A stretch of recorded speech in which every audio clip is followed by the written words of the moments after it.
Welcome to FatKings Friday for October 2015. I am Phil Olson. I'm TJ. Welcome to the show. In typical YouTube fashion, and the Google fashion, they once again have completely changed the whole way that we set up the live broadcast. So we're scrambling around for 30 minutes trying to figure that out. We finally get it working. Then the YouTube page says comments are disabled. So then we messed around with that, trying to figure that out. That we couldn't get working, I don't think. And then, so I did enable the QA feature in. So if you look, if you're looking at the actual video, then on the bottom left-hand corner, it'll say join the Q&A of this video or something like that. And you have to click on that link, and then it's going to open up another window that has the video, but then it has the QA somewhere, which I have never actually seen the QA because we used it way like a year ago, like whenever it first came out. We used the Q&A.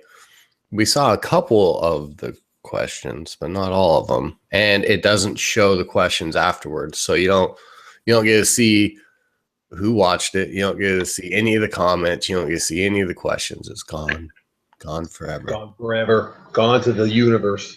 But seeing that we don't have time to figure out why they did this, we'll have to figure it out after the fact because we didn't want to start later today, et cetera. We do have Facebook up, so this is true. You can always message to Facebook. You can message Phil directly, or you can message me, or anybody you know that might be watching the show. You can message them. They can message us. Well, even better, you could add a comment to the post, the Facebook post on the FatKings page that says, "Hey, it's starting." So if you're on the FatKings page and you want to respond to the announcement that says FatKings starting in 20 minutes, comment there, and we'll watch those comments. That seems like everybody. The thing that sucks too is that even after this is over, I don't know if people will ever be able to comment. Like this video might just be not commentable ever. Right, and we'll have to figure.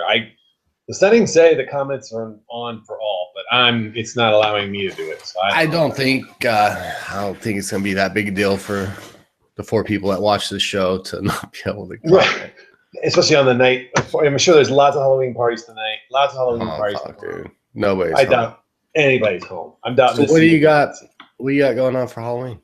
So I got Jake's going to a Halloween party over at his friend's house because he's the age where they're just hanging out doing their thing. Then Emily wants to go trick or treating, so I'll take her trick or treating in the old neighborhood.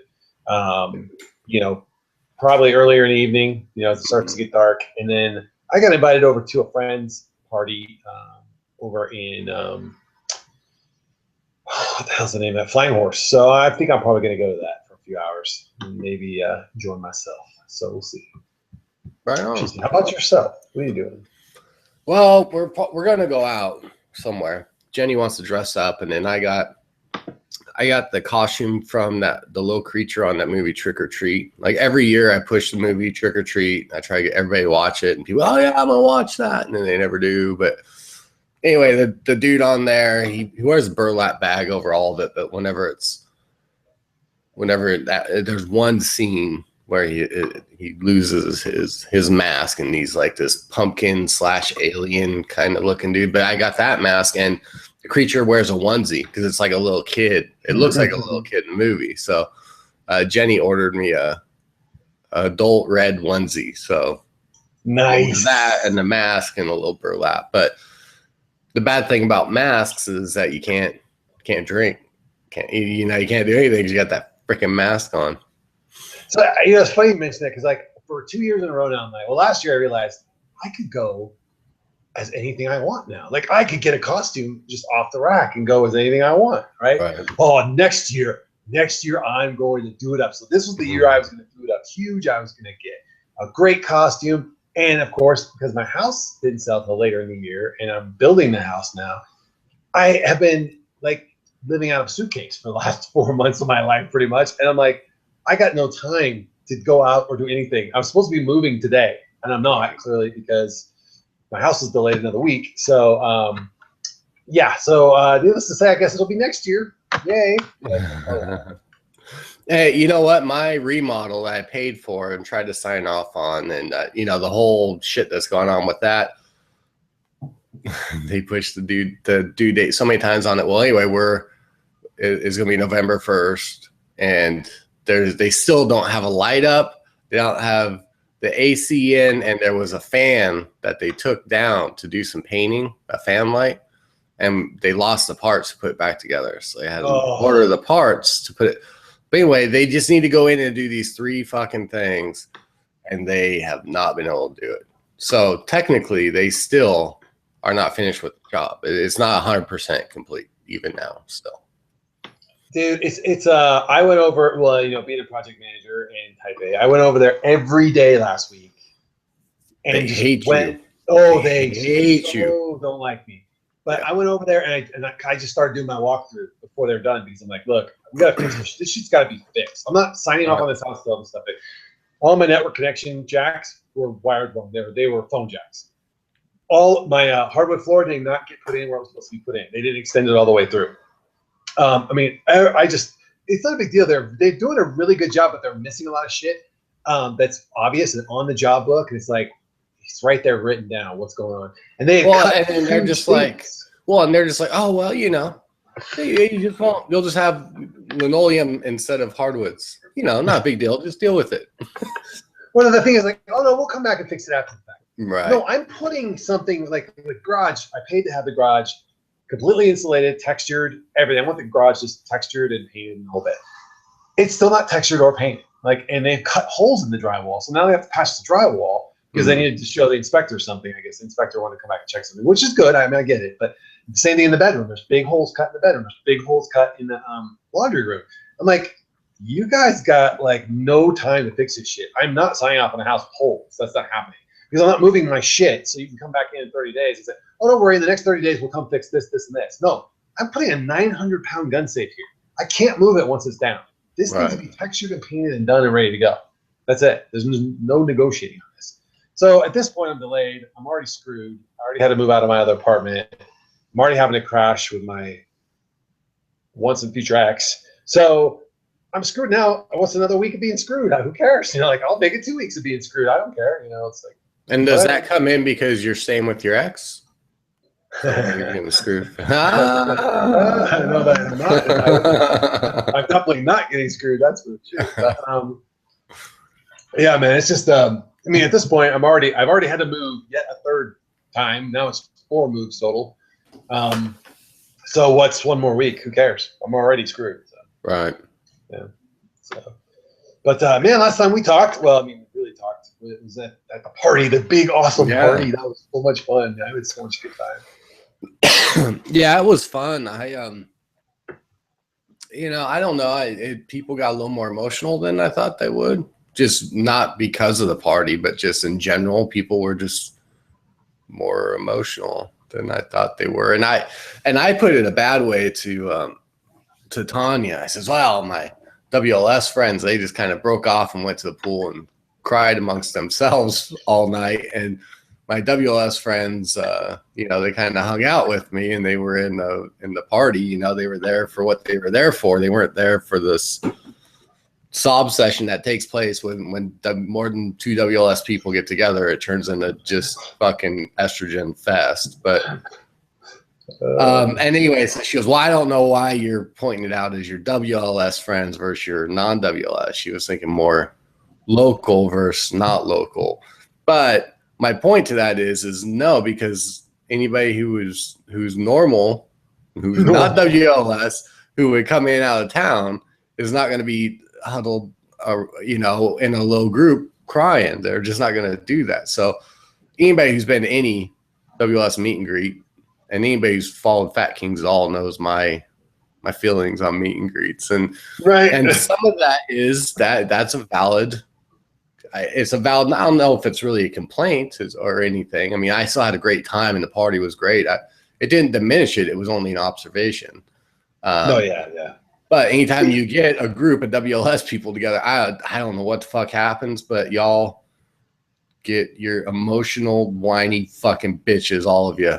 Guys and girls, all of you. Every one of you fuckers is there's ridiculous amount of estrogen that just like pumps. It's like there's an estrogen pump that they install when they do your WLS surgery, that when you get near another WLSer, it starts just pumping away like an insulin pump, but estrogen is what it seems. This is so my fault. I'm gonna so own this too, because there was a misunderstanding that happened, and I was very drunk, which did not. Those two things don't go well with me, and I just happened to pull Tanya aside and say, "Hey, I want to talk to you about this, and I want to see what you think about it, if I'm overreacting, what have you." But then we got down there talking, and then everybody's like, "Where'd they go?" And they all kind of came down, and they were like, "Hey, you're right. It did turn into not more than what it was meant to be." And I think that a lot of other people got emotional about it. So I passed out, so it didn't matter to me that. Yeah, you were already out. Yeah, because I just heard about it more afterwards. I mean, I noticed everybody was gone, and I actually thought everybody crashed out. I was like, man, what bunch of fucking pussies went to bed, but whatever, and then I was me and Jenny were just getting ready to go into bed, and Dave comes in and he goes, "Oh no, they're fucking right outside," blah, this fucking Irish accent, can't understand what he's saying, but no, they're all out by the pool. It's like, what? He goes, yeah, they're all out by the pool. It's like, oh, okay, cool. Well, have fun. I'm going to fucking bed. And I passed out because that was Friday night, wasn't it? Yeah, that was Friday night. Let me think about that. Was it Friday night? It might have been Saturday night. I don't remember, but it might have been Friday night. I think you're right. Friday night, yeah. It was Friday night. So no. That was just so much freaking fun, though. I mean, other than it was just like even like the friends that I met, your friends I had never met before. They were all really cool people, all of them. I like them all. And then the kayaks the next day, and the whole thing with his fucking kayak sinking when we were out there. And I was like the only one sinking. And like I was the only one who could like hop out of my kayak, help him lift it enough to get the water back out of it, right, and then put him back in it, and then get in mine without falling over, and we to get him back. And then he paddled like hell to get back before it filled up again. That was pretty funny. Yeah, he said that another few feet and he would have been underwater again. But he looked like something. I don't know how he did it. That thing must have. I don't know, because mine had a leak too, and you notice it starts getting hard to paddle. But that is the reason I went with sit-ons instead of sit-ins. Because of that experience. But I think overall, I thought it was great. I thought the place was great. It was what it was supposed to be advertised to be. I mean, I saw a couple people who kind of ripped the poor guy apart and ripped his place apart, and it's hard because that dude, he built all that. So not only are you knocking his livelihood, you're kind of ripping him on a personal level, but whatever, it's his taste, it's his whatever, but look out for what it is. And I'm like, fuck, you're not, I don't remember what it was. I think it was like 1,200 or 1,800 a night or something. It was not much when you consider we booked that for 20 people. Oh, and I mean, it was just, and the thing is like, and I'm not knocking, no way am I knocking. Right. It's like, you just have to have realistic expectations, man. It's like, it's not, you're not going to the Hilton Garden Inn. You're not going to the Marriott Wailea in Hawaii. It's right. It's a little island with a ton. It's got 2 hot tubs. It's got a pool. It's got kayaks. I mean, it's 2 levels. Like it has good places. It's a get together type thing. Right. It's a decent quality place. It's clean. It's by no means what I say. It's like super fancy, but it's like a clean, good party place. It was perfect for that party. Well, and it was it went with the whole naturey, they kind of built it as a getting back to nature, not a fucking resort, No, exactly. That's exactly what you did. It was not a resort. But you figure to rent 17 kayaks. Oh yeah. For a day, get $50 a pop. Oh yeah. That would have been $1,000 to do that. Just to do the kayaks. And then you figure everybody with rooms, there was probably 9 different people, 200 a night. That's another $1,800. That's just for rooms, so really what it ended up costing was nothing for what it was. And if you have a group of people and you guys just want to do like a getaway and everybody chips in a couple $100, Oh, it's a no-brainer. Yeah. That was a good place. Yeah, it was fun. I had a lot of fun.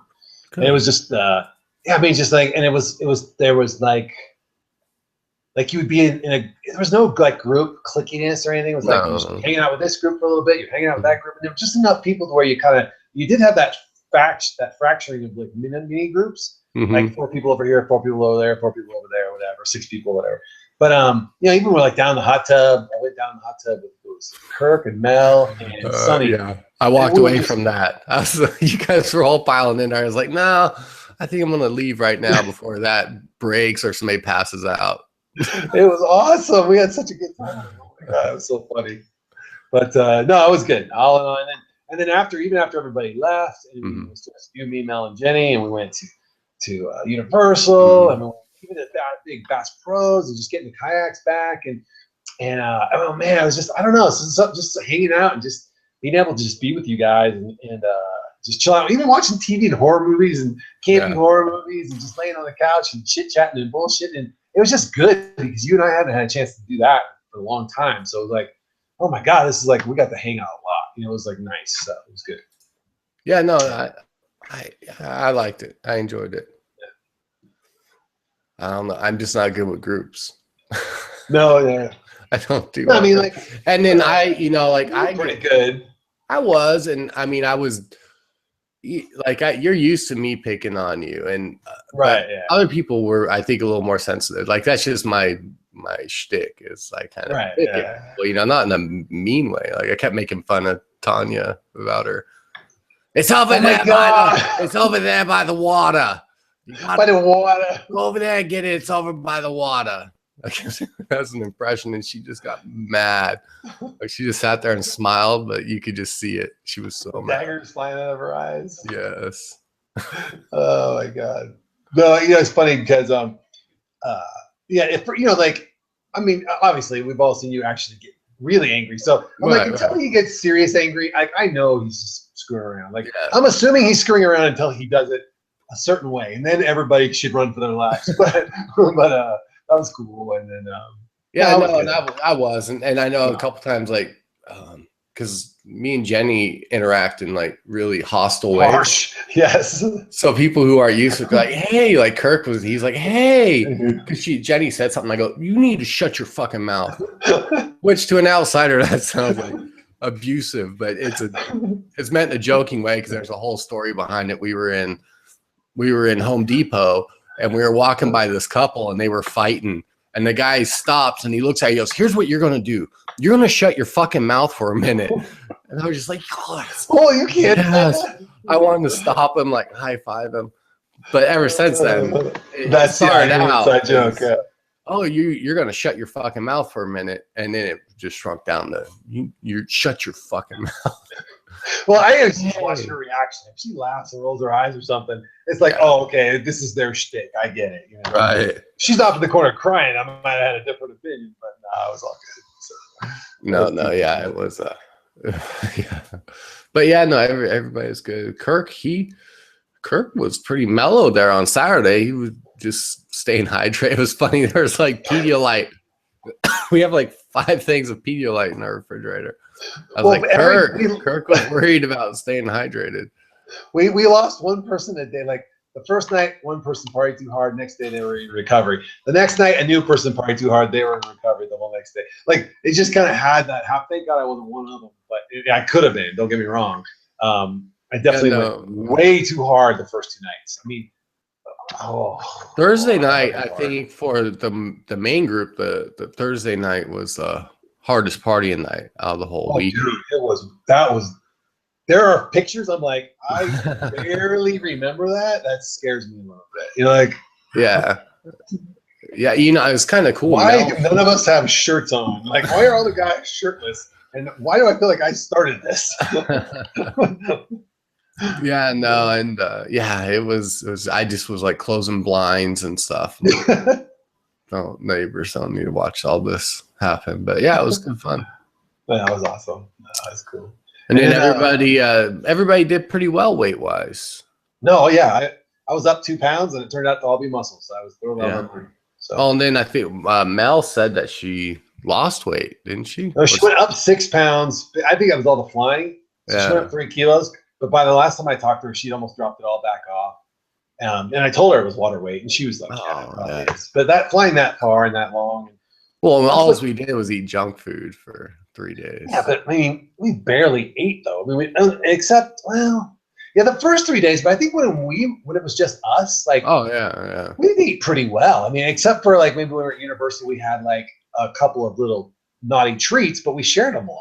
You know, like the butter beer at Universal, I shared that with her, and then some of the other things we had, we just shared everything except for dinner, which was awesome. We went to Bubba Gump's and we all had our own thing, but even then, we all brought doggy bags back or take home. Yeah, it's a lot more. When they put it down, it's just like, oh, there's not much food here, but there is. There is a lot. What else?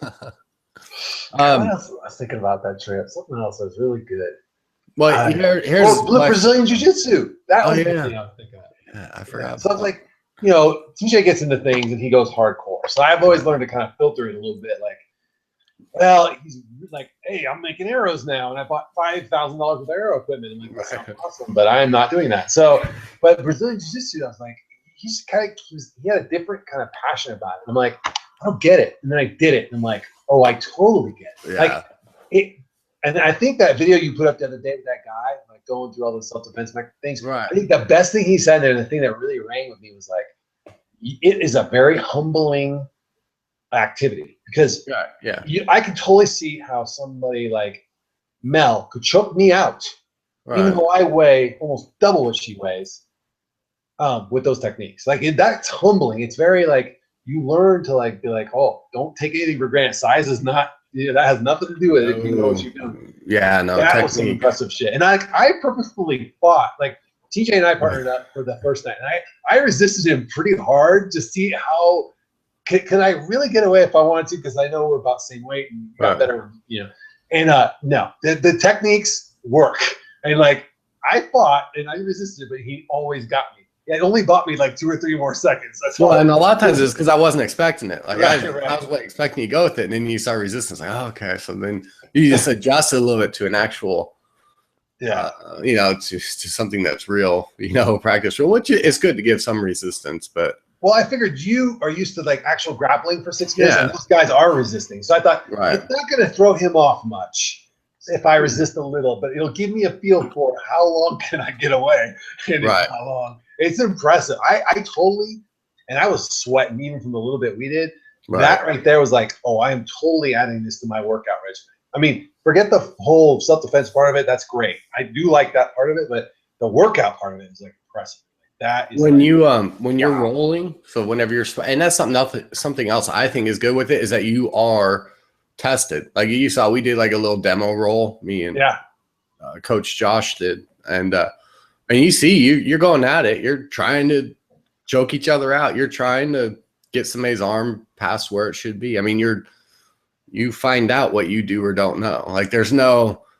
In your head, oh, well, if this happens, I'll do this or whatever. Yeah. No, you actually get to find out, can you do it or can't you? Because you don't get put to the test. The great thing about that, I think, is like when you study any other martial art, you're punching the air, you're kicking the air, you're grabbing the air, you're doing this. With that, you're not doing any of that. You're not only are you actually doing it and somebody's trying to do that back to you, you're learning to like control your response to, oh shit, I'm in trouble, he's got me. Right. Do I tap now? Do I wait? Like how long do I you just kind of relax. A little longer. It gives you control over that fear, because I will tell you, TJ got me across the throat one time, right about here. He was trying to get me into the crook of his arm, but he got me right straight across here, right as I was saying something, and he squeezed, and it caused me to want to throw up. Like I had that gag reflex. But I couldn't say anything because I was choked. I couldn't tell him I'm going to puke all over you if you keep doing that. And it freaked me out. I tapped really, really quick. Like he hadn't even done anything yet. I'm like, oh, get me out of here. But I'm like, the next time I was like, okay, I knew what to expect, and I didn't panic as much. I just moved my neck over a little more. I'm like, he's got me. Don't fight him. Just go into it so that he gets the grip easier, quicker, and you don't throw up, or whatever. But no, it was. I loved everything about it, and the great thing about it was, like you weren't gentle about it, but as soon as you had me, it was like, okay, he's got me. Tap, tap, done. Like, as soon as you tap, then you just stop. Yeah, it just stops right away. So, and my point to all that kind of where I was going is like, if you ever do get in a real situation, you know exactly what it's going to feel like. You're not afraid of, oh, what is it going to feel like when I get hit back? Or what is it going to feel like? You're like, no, this is what it's going to feel like, and I'm okay with that, and I'm still going to kick this guy's ass. You're like, I'm still going to choke this guy out. I'm going to be fine. And it just gives you a confidence. You just get a confidence about it. Yeah. You don't have that fear factor. And like, even when we were like doing the moves, I'm like, well, yeah, technically TJ could still be punching me in the ribs right here, or I could be punching TJ in the ribs, but my throw is so short. I'm not going to really deter him long enough to not get choked out. I'm going to be unconscious before he ever, I mean, it's not going to feel good for him, but he's not, I'm not going to make him stop. In other words, I can't hit him hard enough to make him stop before I pass out. I'm going to pass out. Yeah, because I mean, unless you're getting somebody in the perfect spot, right? You get even getting punched in the face really for 3 seconds. That's all it's going to take before you're going to be passed out. So that's right. Whatever you do, I just have to take it for 3 seconds, and then you're right. out. Exactly. Or until you break one of my arms, and I really stop fighting you back because I'm in pain. You're like, yeah. And the thing I love about it, especially, you know, I think about people like Mel or my daughter, like women who are like maybe on their own or whatever, like younger women who are on their own or going to college or something. Like, the size matters nothing in that. If you get your legs around somebody's head, they're going down. There's no way you can fight that. I don't care how strong you are. I'm strong. I'm way stronger than Mel. I'm way stronger than Jenny. If either one of them got their leg around my neck the way we were doing those chokes, I'm gone. They win. I'm out. I'm out, and then they can beat the living shit out of me while I'm unconscious. Well, and you knew what was coming too. If somebody's attacking you and you just do it, I mean, a guy is not expecting a woman to fight back anyway, you know. So if you put up any kind of resistance, a lot of times you can stop whatever's going on, any resistance at all. But you know, you're training, you're in close quarters. So like when Mel was training out with me, she has a guy there. She feels my weight. She feels strength. You know what I mean? So and you're doing that constantly every day. You're in those situations. You're in close quarters with people. People are choking you. You're choking them. It just gives you. You get that muscle memory. Well, and you're comfortable in it. So if you find yourself on the ground or whatever, it's not, you don't freak out. You're like, well, this is kind of where I want to be, you know? Right. Yeah. If you're a woman and some guy is kind of pushing his way between your legs, you're like, well, I want him between my legs because then I'm going to crush him. I'm going to stop him from breathing is what's going to happen. So she and I were talking about that. She's like, I could just all of a sudden just like, okay, I give up. I'm going to play along. I'm going to let you have your way with me. Yeah. And she was like, as soon as I get him there, I mean, you can see it in her eyes. I'm like, oh my God, she's got the fun. She's totally, I won't be surprised if she doesn't pick it up at some point, you know. Yeah, she was gonna. She said that she was gonna check it out when she got back. I don't know if she did or not. Oh, she did. She definitely did. So yeah. But yeah, it's cool, man. No, thanks for taking this. That was yeah. No, I was very worried about that, but I really did. Oh well, no, it's just a nice, and doing the introduction and you're with people you know, and you're one-on-one with the instructor, so you get a feel. But even the live classes are just like that. I mean, there's not that ego. There's the want to share your knowledge with other people, and you want to help other people get better, because you know, if you're fighting people better than you, that's the only way you get better. If you're just tapping somebody all the time, you're not going to get better from that. So you know what, I will be honest though, when I was watching when we first started and we were sitting there waiting to start the class, and I was watching, and there were a lot of women partnered up with guys, and I just saw these guys just really manhandling these girls and throwing them, and it really bothered me a lot. Like, I was like, you don't treat women like that. What the fuck is this guy doing? Like, and I can't do anything because he'll kill me. Like, I mean, but it did bother me for a long time. But then after I watched it for a while, I was looking at, oh no, they're doing that to push them to fight back harder. And like, then I was like, oh, it's completely safe. They aren't manhandling them. They're just using their strength to like, basically show their female partner that you can still defeat my strength, even though I'm being strong. You can still can see the women weren't. If the women weren't intimidated by it, they weren't upset by it. They weren't like. No, they were like, if you hold back, I can see they can get mad. Yeah, they will. If you don't. Now, I mean, there's some things like Sonia, one of the girls in there, that's Josh's girlfriend. She weighs like 90 pounds or something. Yeah, she itty bitty. Like she could just. She was doing an arm bar on me, and I could just hold her, you know, because she doesn't weigh anything. So whenever I roll with her, I don't really go. I mean, I still go hard, but I work more on my technique. But I just try to be conscious of not putting all my weight. Like whenever I did the arm bar on you, and I put all my weight on your stomach, I wouldn't do that to her. Right. She couldn't take it. So you are mindful of some things. You don't ever want to hurt somebody. Even when you're in a tournament, I mean, of course, yeah, you have guys who are assholes and they want to hurt people. But for the most part, people are not, they don't want to hurt you. They just want to show that they get you, right. Yeah, they get you into a move, and then, I mean, like even an arm bar, you'll see they'll snap an arm bar back quick, and you're not breaking anything. You're hyperextending the arm. Yeah. In a tournament, so they get you to there, and then they start slowly putting their hips into it. Right. Yeah, I can see that. If somebody has your arm stretched all the way out, they could snap it into very easily, instantly, but they don't, because their idea is not to hurt you, it's just to get you to tap. There's some I think that the thing you taught me about that too was go slow. If you guys, anybody watching wants to do this, you should. And he's absolutely right when he said, don't try, like you try and like, okay, I did it once and I'm going to do it fast. Because you would learn in martial arts, like, okay, faster, better, stronger the next time. No. This is one of those sports we want to continue to go slow, because you could go too fast and really hurt somebody accidentally, which I thought was, very telling. Like, this is one of those sports you actually want to go slow. It's almost like weightlifting. When you start heavy weightlifting, you never start with the heavyweights. You always start light weights and you get your form down perfectly.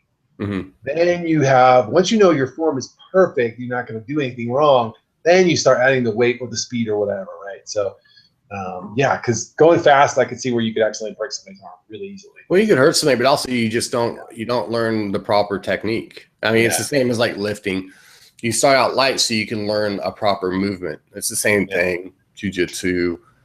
You go through it slowly, because it's actually harder to go through it slow, step by step, than it is, because a lot of the moves depend on momentum and things like that. So it's actually easier to do it live than practice sometimes. But you just go through it. So because we were doing the one move, I think you were trying to do like an Americana on me or something, but I don't know. But you kept forgetting to hook your foot, so I kept rolling you over. But that was the best teaching. Right. It was like, oh, if I don't hook the feet, he's gonna roll me every time. So that immediately fixed that in my brain. It was like, hook them, hook those feet in. And that's the thing, is because if somebody kept telling you, well, if you don't hook that foot, they're gonna roll you, and you'll be like, oh yeah, I got it. But if you don't ever do it with somebody, you don't understand.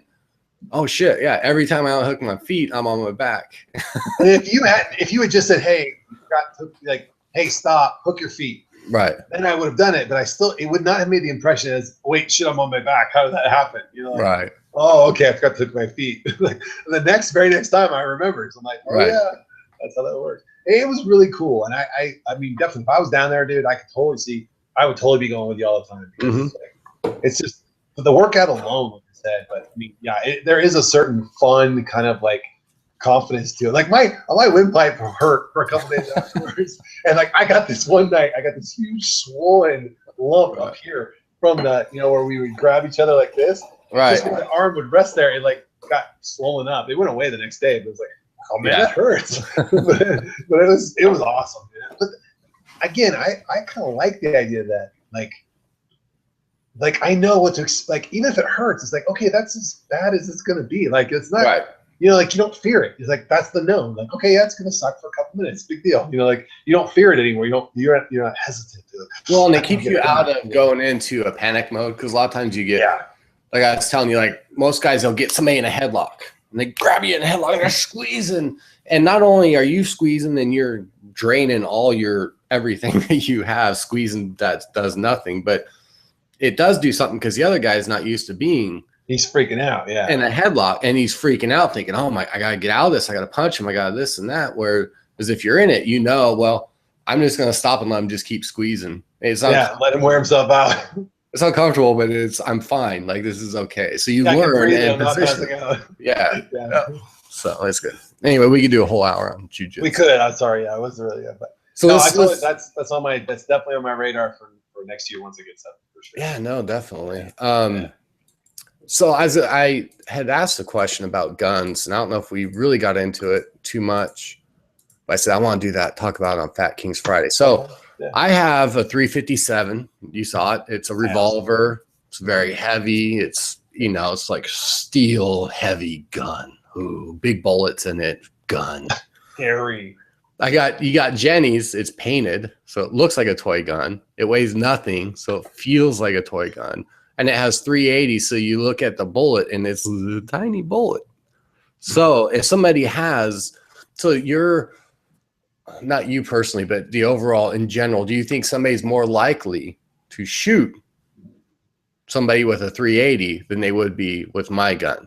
Because there's in their mind, they don't think it's going to be as bad as it's going to be. I kind of looked at it from another angle. I think anybody who owns a gun and has a concealed carry permit understands, just based on the class you got to go through usually, understands the deployment of deadly force and what deadly force is, and et cetera, et cetera. Whether it's 380, which is very close to 38, which is not far from 357.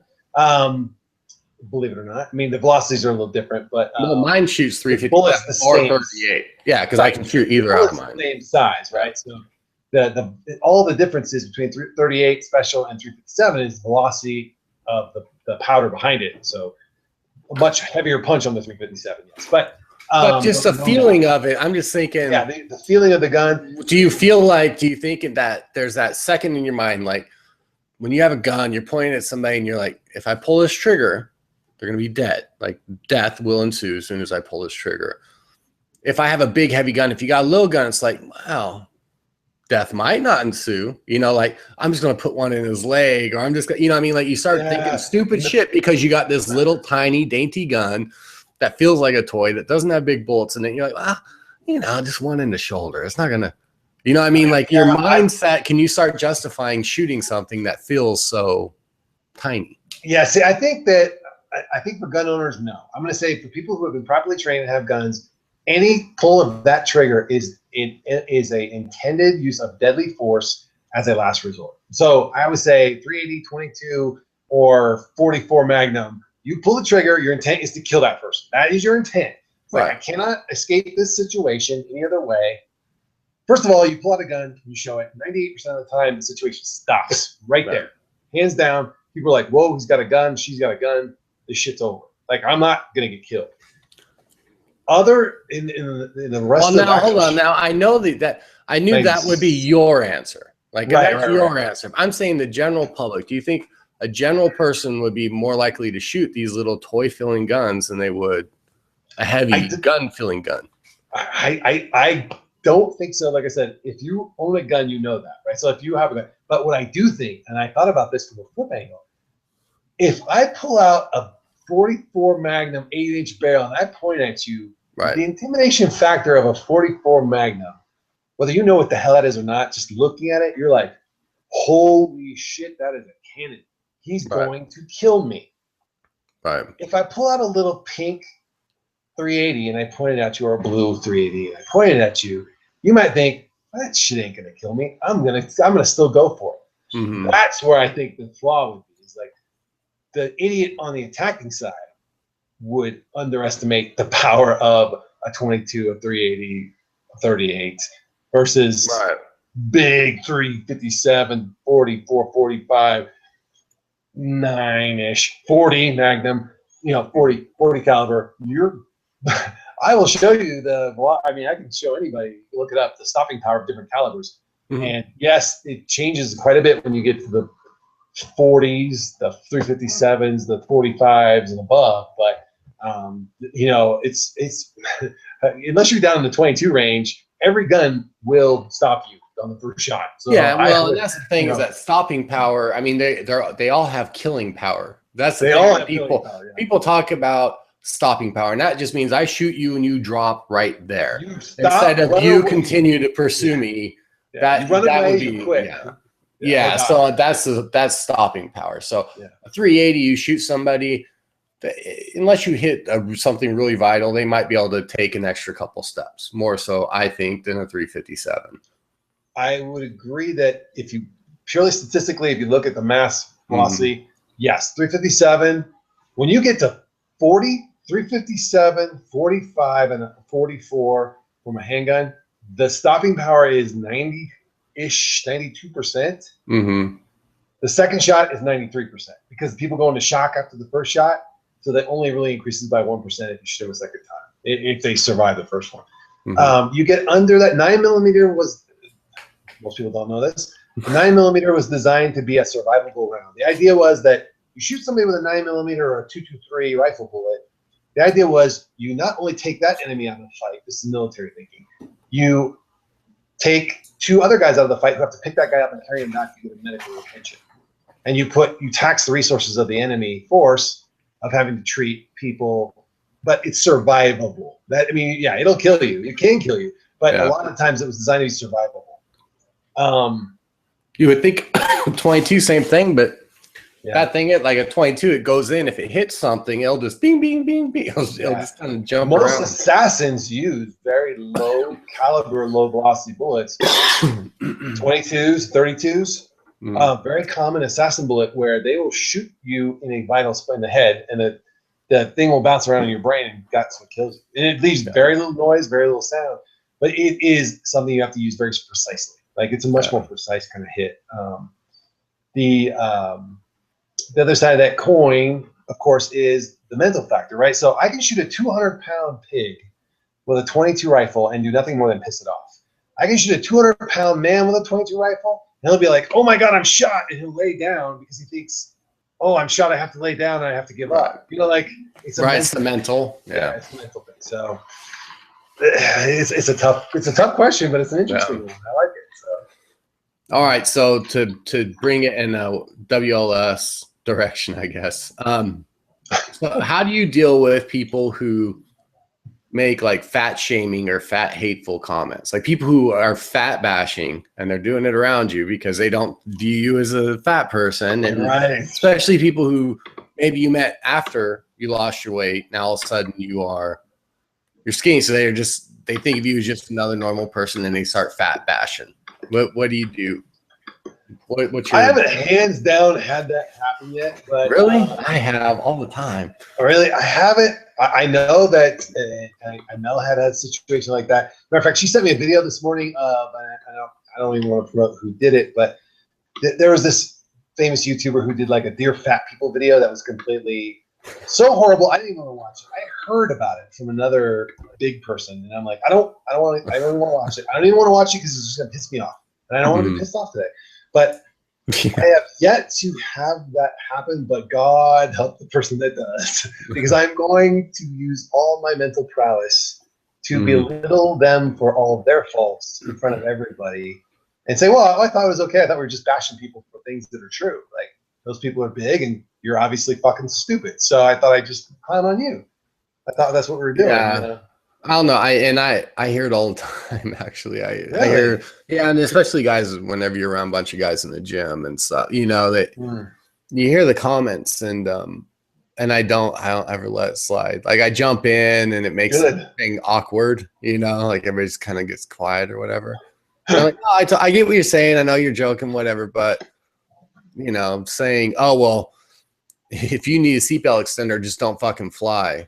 You know, it's like, well, sometimes he wouldn't be flying if he didn't have to. It's as uncomfortable for him as, if not more, than it is for you. You know, he doesn't want to be on that plane sitting next to you. Yeah, exactly. Trying not to spill into your, like, that's not something he wants to, he or she, whatever. Trust me, that person has not. They do not want. If there was any way for them not to be on that plane, they would not be on that plane.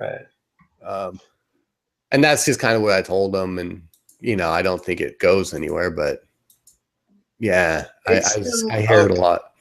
I think the other thing is, yeah, like, oh, so if I replace fat person with black person or Mexican or gay, would you still be saying that shit? Like, I would literally like call them out. You're in it. I gotta be careful here, but like, and especially if they were of a particular like belief, like, oh, you know, I believe in equality and fairness, and you're like, you know, if they were saying that, but then turning around and doing that to somebody who's overweight, I'd be like, oh, so really you don't believe that shit. Like, I would just completely show that they were complete, you're a hypocrite. You're a fucking hypocrite. And let me show you why. You know, like, please allow me to demonstrate how stupid you are. Well, and I think it's something that if you're talking about a group, whether it's fat people or people of color or a female or whatever it is, before you say it, you think, would I say, if there was a black person here, would I make this comment? There was a fat person here, there was somebody so fat they need a seatbelt extender, would I say to them, you're so fat that you need a seatbelt extender, you should not be flying? Like if you can't say what you're about to say directly to that person or that group, then you probably shouldn't be saying it. So I got Jim Hayes poking the bear here. He says stopping power is a myth. The one shot stop only happens with a shot to the CNS. That's not true. I will show you the statistics. They have looked at thousands of shootings, and by caliber, the stopping power goes up significantly after 9mm. It's just a fact. It's physics. It's pure physics. The amount of damage a piece of metal that size going that fast. You're talking about the slowest high caliber. Okay, a 45 caliber bullet goes about 800 feet per second. Okay, if you put a hollow tip on a piece of metal that big, and it's like that big, which is not really good for a video, but you are not going to be having a good day. I don't care if that hits you in the leg; it'll break your femur. It'll tear through the meat of your leg. If it hits you in the shoulder, it's going to destroy your shoulder. It's just big. They're big bullets. A 9mm is right in the middle, and anything below that, 32, 22. I agree with you there. You're going to have to hit a vital organ, or you're not going down. So, I got shot in the leg with a 22, and it stopped me immediately. I was on the ground. Yep. So there you go. There's your stopping power. Stop. And again, to TJ's you know what I mean? But no, I want to clarify something, because I think stopping power, people think, oh, you kill them with one shot. No. Stopping power means you shoot them, they run away, they lay down, or they die. Like it's their advanced stop is what there's no more advance by that person. Right. That's what stopping power is. Stopping power. If you're talking about killing power, again, I'm still going with your bigger caliber bullets, but well, it's accuracy of shot, right? If you're using a small bullet, you need to be extremely accurate. If you're using a big bullet, well, just center mass works out most of the time. Yeah, if I shoot you in the eyeball with a 22, you're going to die. I pretty much guarantee it. Right. If I shoot you in the chest with a 45, there's a damn good chance you're still going to die, even if I don't hit anything. Right dead center, because the amount it parts everything. Even it goes straight down the center. It doesn't hit the lungs. It doesn't hit the heart. It just goes straight through. You do so much trauma that you're gonna die. I mean, it's just, you might die just purely from the shock of it. I mean, there really is a potential for that. And God let us, none of us ever have to deploy deadly force of any kind. No. Whether it's with your fists, with a knife, with a gun, with a sharp stick. I hope nobody ever has to do it. But if you get to a point where you decide that the only way to save your life is to deploy deadly force, then you deploy all the deadly force you can deploy. That's right. Yeah. Don't hesitate, because you will be the one dead. It's that simple. Yeah, if it gets to a point where you're fearing for your life. I mean, yeah, I don't know. That's something else that I like going back to jiu-jitsu. That I like about jiu-jitsu is that I don't feel like I'm going to kill somebody. You know what I mean? Like whenever I'm doing striking, and like whenever I get in a street fight with people, because, you know, I've been known to do that every once in a while. That's something that goes through my mind is like, if I hit somebody too hard the wrong way, or I hit them and they fall and they smack their head on the curb, or they die. You know what I mean? Like, punching somebody is a very not controllable thing. You don't know what effect it's going to have on that body. What's going to happen when they fall down? So that's one of my fears, is that when it seriously hurts or kills somebody. You know. Yeah. Whereas grappling, I know. You know what I mean? Like, I choke him until he passes out, and then I stop. I know they're not dead. I didn't hurt them. You know what I mean? That's something else I like about it, is that you can control a situation without doing any damage, any permanent damage. I mean, some ego, whatever, but no actual physical damage. Well, I thought that was really interesting. I saw a video where a BJJ guy, some guy was mouthing off and beating on some woman, and he grabbed that dude, locked him up, boom. That motherfucker was like, I'm sorry. He didn't knock him out. That guy stopped, he went home. He got up and went home. He didn't get knocked out. He didn't get anything broken. Yep. He just, the terror of what that feels like when you're not prepared for it and you're not used to it, there is a immediate reaction to that. Like, you have to learn to, like, even third, fourth, fifth time you did it to me, and I knew you were going to work out. I had to fight that reaction. It was like, ooh, that's, ooh. I think that's why everybody's sweating so hard, because your adrenaline is just going. Right. You know, it's awesome. So yeah, I just think that's something else that gives you the opportunity to control the situation a little bit. It's not to go back to the 45 thing. Somebody's posted, and I apologize, I clicked on it too fast, but said, I saw a guy get shot in the knee with a 45. It definitely stopped him. Yeah, I'm sure it did. And he probably gave him a permanent lip for life. Because I can imagine the trauma from that. I got shot in the leg with a 22 and it stopped me immediately. I was standing up. I remember bang, and then I was laying on the ground. Like there was no, I didn't think about it. Oh, I'm shot and then fall to the ground. No, I was standing up and then I wasn't. Yeah, I don't recommend it. And you got hit with a shotgun with bird shot too. Yeah, but that, and I was running, and it felt just like somebody pushed me in the back. It felt like somebody was behind me and went pop, went like that. You know, when you push somebody, that's what it felt like to me. Obviously, it didn't throw me, but I was running. There was enough of a shock, whether it was from feeling it or whatever, that I fell down, played dead. Yeah, well, that was probably smart in that situation. Yeah. But yes, any caliber will kill you. I mean, any caliber can kill you. It can kill you, but it also will stop you. Yeah, but it will stop you. Yes. But yeah, I just want to be sure. That's why I used, and that's funny because that Navy SEAL that I posted, he talks about that. Yeah. Where he's like, yeah, self-defense. If people are always asking me what self-defense do I want to learn, and if it's against another human being, a gun. A gun is what you need to learn. LinkedIn, I was like, I did not see that coming. I was like, okay, he's going to school us on stuff. And like, hands down, he's like, get a gun, train with it, blah, blah, blah, blah, blah. You know, I went, whoa. Like, and then he went into the more like, okay, now after that. Outside of a gun, then you can learn all these other things. But yeah, I mean, a gun makes somebody instantly lethal. You hand a gun to a 2-year-old, they're lethal. That's it. Right. They can kill somebody.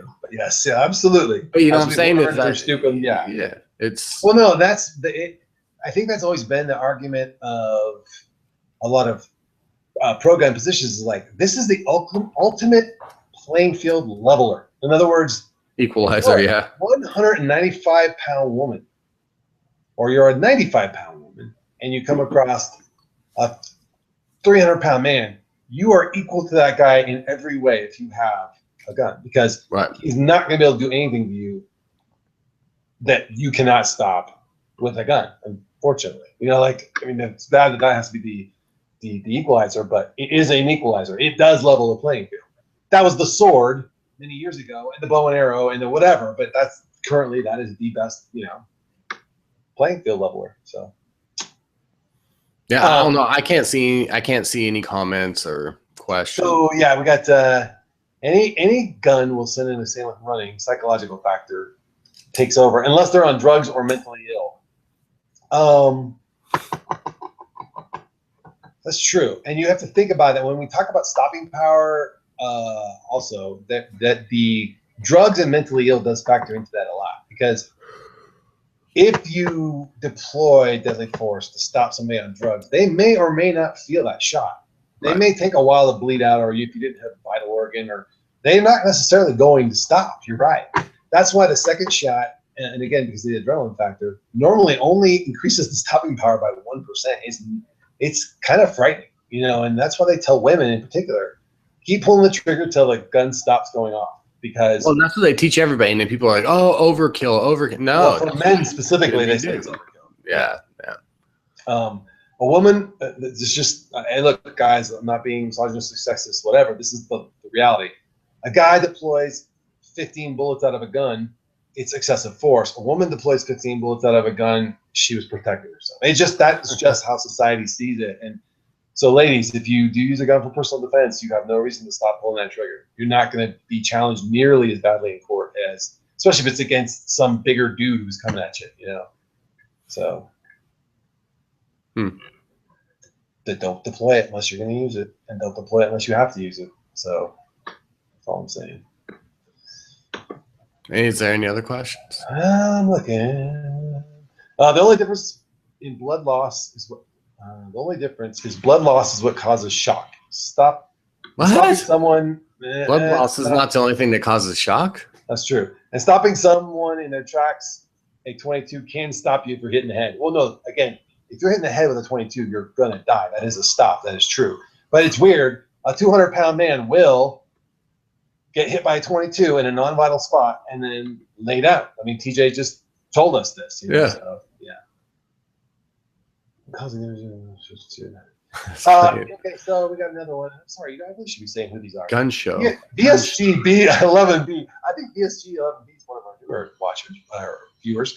The most caliber wars are between the 9mm, the 40 cal, the 45 ACP, and the actual difference between the three when causing damage, blood loss, or minimal. I disagree from the stats I've seen. The FBI recently switched to the 9mm because the 9mm accuracy increases. Not true. Shot placement is more important. I agree with that. So of the three things you stated there, I only agree with one, just based on my personal. But here's the thing too: is that it's not only caliber; it's also the grains in that caliber. Velocity of, yes. Yeah, I mean, it's you can't just say it's just a 380. I was looking for Jenny's gun because I was like, "Fuck, is this even worth getting?" And I looked it up, and some of the rounds are like, "No, if he's wearing a leather coat and a heavy sweater, and it's winter, and you're somewhat far away from him, you might not get a kill shot. It might not get the penetration it needs at 6 inches or whatever."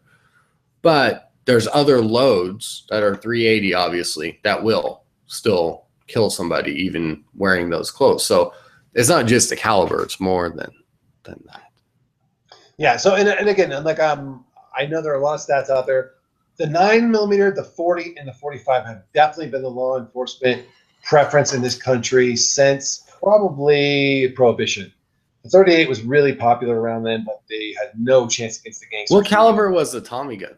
The 45 ACP. So that's why the police force actually upped their caliber, because they were using the 32 and the 38 almost exclusively up through Prohibition. But when Prohibition started and the gangs really upped their game with Tommy guns, they were using the 45 ACP as the main round in the Tommy gun, right? So, so in that respect, I will say that he's correct in the sense that 9mm, 40, and 45 are the most popular rounds in the law enforcement and most handgun aficionados. I mean, there's a lot to be said there.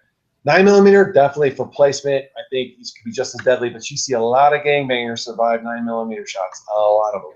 You get into the 40 and the 45, the statistics of survivability go down. Stopping power definitely goes up just due to mass and velocity. Although I will say the 45 travels at a much slower velocity overall. I mean, you can actually load subsonic 45 ACP, so it doesn't even break the sound barrier.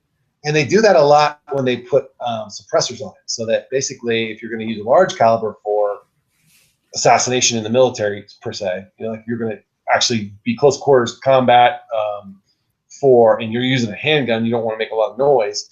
The 45 subsonic is obviously going to be your friend in that respect, because you get all the velocity, you get all the size, and you can dial down the velocity. But I digress. That's a very specific thing. But there are many studies out there, and I agree with him that he may be reading a study that's saying something different. The last one I read, the percentages were 9mm was probably right at the threshold with 38 plus P.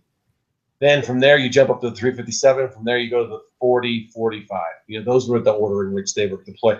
44 Magnum, obviously, way off the chart. 50 caliber Desert Eagle. If you're carrying those two guns for personal defense, you are clearly worried about something like a bear attack, because that's really when you're getting into. Come on, man! Crazy. I would love to walk around with the Desert Eagle on my hip, dude. Do you know how heavy that would be? You're like, hold on, I'll shoot you as soon as I get. Or 8-inch 44 Magnum, like 30 Harry, takes you 15 minutes to get out of here. But no, all due respect, and I'm happy. There's many, and you're right. The FBI, he's right. One thing, the FBI actually recently did a study where they were going back to the 45. So I'd really like to see the article he's reading that said that they're looking at the 9mm again, because I know that a lot of them were going back to the 1911, which I thought was crazy, just because of some of the safety. Not that the 1911 is not a safe gun, but just the way the safety features are deployed on the 1911, I thought was a little interesting for a law enforcement officer. But we definitely should compare and contrast. So, because that has a lot to do with. Oh no! So wait, he also said, "Birdshot, were you hunting with Dick Cheney?" No. He was not hunting with anybody. I wasn't hunting with anybody. I was at a party in a field. And some guy did not have a good time. Yeah. And I tried being a good guy. I tried breaking up a fight, and I saw the gun. I think I saw the gun first. I didn't say anything. I didn't warn anybody. Okay, I'm gonna run. Yeah, I'm gonna run and let the bear eat you. I just gotta run. Exactly the correct response, by the way. Run. Yeah, the first time I didn't run, that's why I got shot. But yeah, and then boom. Yeah, that was. But that running might actually save you. Because, I mean, bird shot from that distance. I mean, look, I shoot clays all the time. Yeah. And, you know, the further out bird shot gets, the less it's not going to feel fun, as you well know, but it's not going to feel fun. Well, most of them, they were able to scrub out. They were actually, because they had to go through my sweater and then, or my leather coat, my sweater, and then my shirt. Right. Yeah. Plus, I was moving away. I don't know. I've killed some geese, which are hard as fuck to kill with bird shot before. Well, that's from a ways. So that was from like 80 yards, you know. So, yeah. Anyway, yeah. You're a little tougher than a goose. Yeah.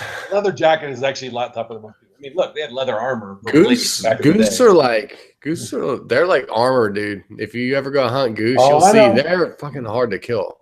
Yeah, not easy. I mean, like, you talk about that versus buckshot, where you're talking about 9mm pellets. That's a big difference, you know. Yeah, instead of just little like a high-powered BB gun is what birdshot is. They're not big, but I have those. I have those flat targets. I don't know if you've ever seen them, but basically they're all black. But behind them they have fluorescent colors, and they're like red in the middle, and they go out to blue on the edge. Right.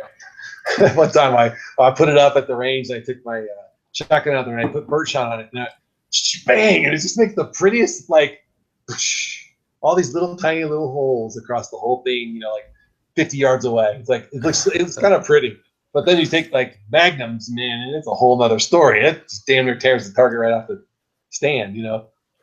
Yeah, I have the magnums. They told me if I shoot a 357 Magnum, which that's what I load when I carry. I have 38 for like target shooting and stuff, but 357 Magnum for my carry load, they're like, hold on to it, because I mean it's a little 2-inch thumb though. It's a short gun, yeah. Exactly. Yeah, it's gonna pop out your head. They said it's hard as fuck to shoot, so I haven't had a chance to shoot it yet. So I'm excited to see. Oh, I don't think it'll be as bad as you think, but it's still with a short gun. There's no weight to control that. It's a somewhat heavy gun, but yeah. Well, you bought steel. I bought steel. Yeah. I wish I had bought titanium because of the carry. You know, when I carry it. It does kind of drag on my pants and stuff. Not so bad now that I'm thinner and I have hip bones. It's not a big deal. But before, I used to be hiking my pants up all the time. Yeah, because the was pulled down. But but the titanium gun would have been better for that. But the kick would have been way worse. Because you take all the weight out of the gun. It's like, so I'll get you off one subject with another subject you like to talk about. There's no questions on that, by the way, so we can discuss. Yeah. So why is Luke Skywalker not on the poster? Oh, come on, dude. Okay, so I think I have the plot of this whole movie figured out, but I don't want to know. Like, I've been staying away from all of it. Like, I watched the trailers and that's right. I don't want to know too much because I write scripts for fun and I know how plot points go and I know where the turns are. I know where the twists are. I know where you're supposed to have these twists and turns and stuff. So I don't want to know too much, but I think it's a specific misdirection. And if you really watch that last trailer, he's in the trailer. You just he reaches up and touches R2. He reaches up and touches R2, and he's in it. And people. Well, you don't know for sure, but you can pretty much assume it's a very strong possibility. Well, and then the second trailer, he does the voiceover, so you know that he's there.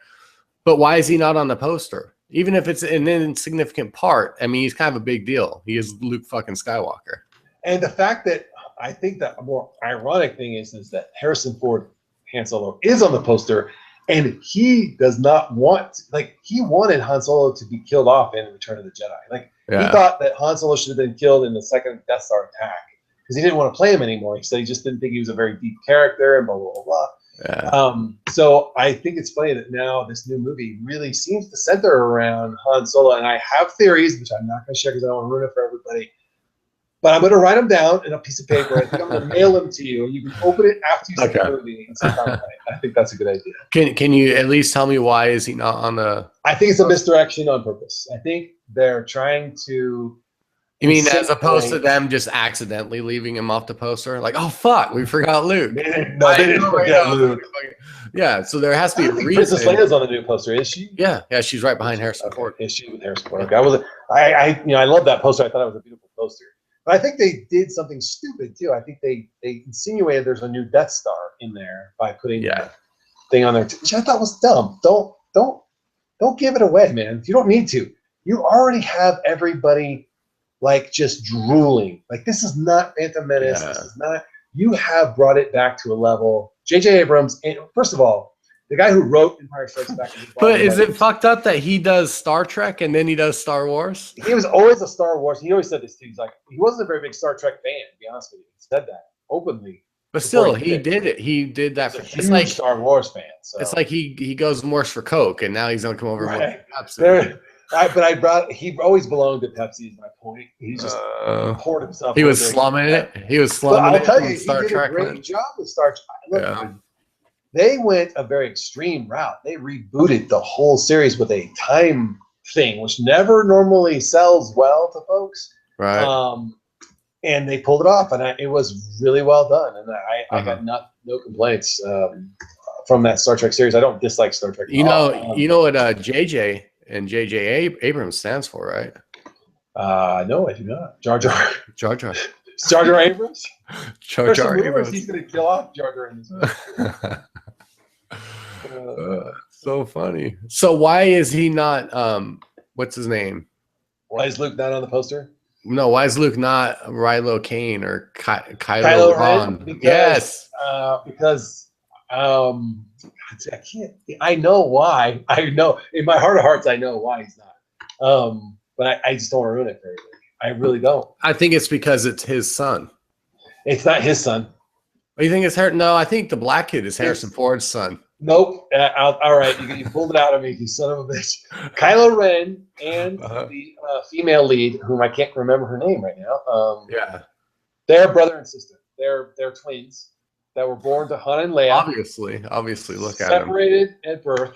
One's black, one's white, dude. No. I said Kylo Ren and the girl. Okay. I'm sorry. Kylo Ren. Yeah. Kylo Ren and the female. And I'm losing my Star Wars credit right now because I can't remember her name. But they're brother and sister. They're twins, separated at birth, just like Luke and Leia were. Yeah. And somewhere along the line, Kylo Ren fell to his temptations toward the dark side, and neither one of them knows that they're brother sister. And but he's apprentice, right? He's kind of like gone off. He's kind of gone off on his own and learned it on his own. If you look at his lightsaber hilt, it's very crude. The blade coming out of his lightsaber is very crude. You can tell that he's got enough knowledge, but he just doesn't quite have that mastery yet. You know, like he's a force to be reckoned with, no pun intended. But he doesn't have that refined training, Sith training per se. So is it the Empire? Which one's the bad guys? The Empire. The Empire. Well, this is like a new faction, right? But Darth Vader was the Empire, right? Oh yeah. The Emperor. Yeah.